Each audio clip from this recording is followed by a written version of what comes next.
নমস্কার বন্ধুরা, আমি বাঙালি রান্নাঘরের তরফ থেকে সকলকে স্বাগত জানিয়ে আবার একটা রেসিপি আপনাদের মাঝখানে শেয়ার করতে চলেছি। সেটা হচ্ছে ভোগের লাবড়া। তাহলে চলুন দেখে নেওয়া যাক আজকের রেসিপি। এখানে একটা কড়াই বসিয়ে তাতে দিয়ে দিয়েছি, মানে ওভেনে একটা কড়াই বসিয়ে তাতে দিয়ে দিয়েছি কিছুটা পরিমাণে তেল, সাদা তেল। তেলটা গরম হয়ে গেছে, তেলের মধ্যে দিয়ে দিচ্ছি 3টে তেজপাতা, একটা শুকনো লঙ্কা মাঝখান থেকে ছিঁড়ে নিচ্ছি, আর কিছুটা পাঁচফোড়ন। ভোগের লাবড়াটা বানাতে কিন্তু অনেকেই জানে না, যারা জানেন না অবশ্যই আমার রেসিপিটা প্রথম থেকে শেষ পর্যন্ত দেখবেন। আশা করি আপনারাও শিখে যাবেন। আর খুব ভালো লাগবে। ভালো লাগলে চ্যানেলটিকে সাবস্ক্রাইব করবেন, লাইক করবেন, শেয়ার করবেন। ফোড়নটা খুব ভালোভাবে ভেজে নেব। খুব সুন্দরভাবে কিন্তু ভাজার ফলে কিন্তু এটা ফ্লেভারটা খুব ভালো আসবে, মানে লাবড়া থেকে। আর এই লাবড়াটা কিন্তু খিচুড়ির সাথে ভীষণ ভালো লাগে। সাথে বানিয়ে নিচ্ছি এই যে খিচুড়ি। এখানে এই যে খিচুড়ির সাথে কিন্তু এই লাবড়া খেতে ভালো লাগে বলে আজকে দুটো জিনিসই বানিয়ে নিচ্ছি।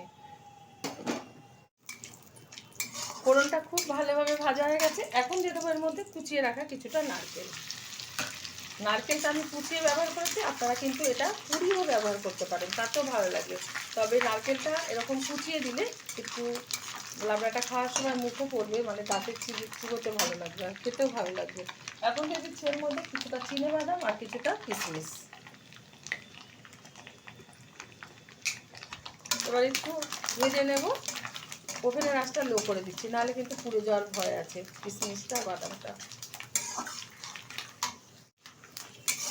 ভালোভাবে ভাজা হয়ে গেছে, দিয়ে দিচ্ছি এখানে 1 চামচ মতো হলুদ গুঁড়ো। আগে থেকে ব্যবহার করলাম হলুদটা যাতে ছিটে না আসে গায়ে তেলটা সবজিটা দেওয়ার পরে। এখন দিয়ে দেবো এখানে কিছুটা, এই যে সবজি আমি কেটে নিয়েছি কিছুটা, মানে যতটা ছিল ঘরে ঠিক ততটাই কেটে নিয়েছি, আর সেটাই আস্তে আস্তে করে এখন আমি এটা দিয়ে দেব কড়াইয়ের মধ্যে। আলু, বেগুন, কুমড়ো দিয়েছি, মূলো, নানা রকমের সবজি, পেঁপে দিয়েছি, বিনস, বরবটি, মানে যা পেরেছি তাই দিয়েই আজকে লাবড়াটা বানিয়েছি। আর যে কোনো সবজি দিয়েই কিন্তু লাবড়াটা বানানো যায়। সব সবজি কিন্তু এই যে কড়াইয়ের মধ্যে আমি দিয়ে দিয়েছি। এই যে আমি দেখিয়ে দিচ্ছি, এই যে দিয়েছি টমেটো, কাঁকরোল দিয়েছি, ঝিঙে, বললাম আগেই যা ছিল সব দিয়ে দিয়েছি, মানে যা সবজি ছিল মোটামুটি। আপনারাও ঠিক এরকমভাবেই করবেন, খেতে কিন্তু ভীষণ ভালো লাগে এরকম একটা লাবড়া। ভালোভাবে এবার আমি নেড়ে চেড়ে নেব।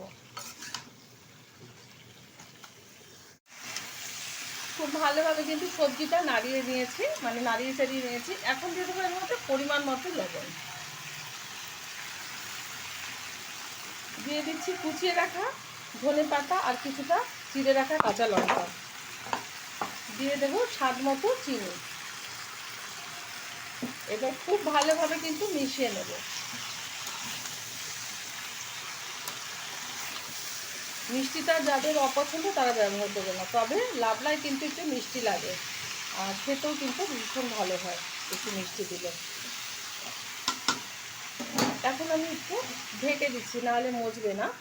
এই ঢেকে দেওয়ার ফলে মজে যাবে সবজিটা অনেকটাই। ঢাকনাটা তুলে দিচ্ছি।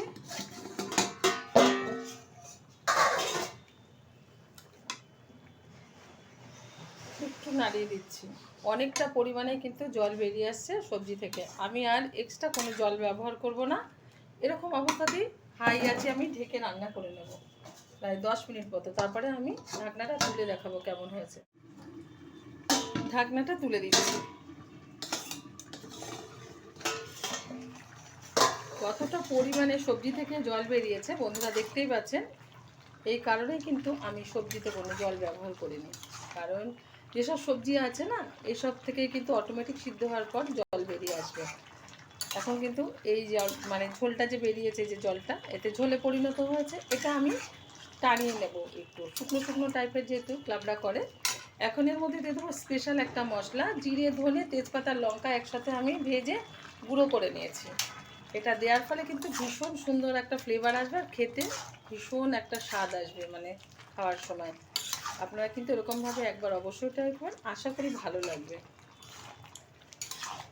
আর ঢাকার দরকার নেই। এখন আমি হাই আছে এটা, মানে কতক্ষণ লাগে ঝোলটা শুকাতে দেখি, তারপরে বলবো যে কত সময় লেগেছে ঝোলটা শুকাতে।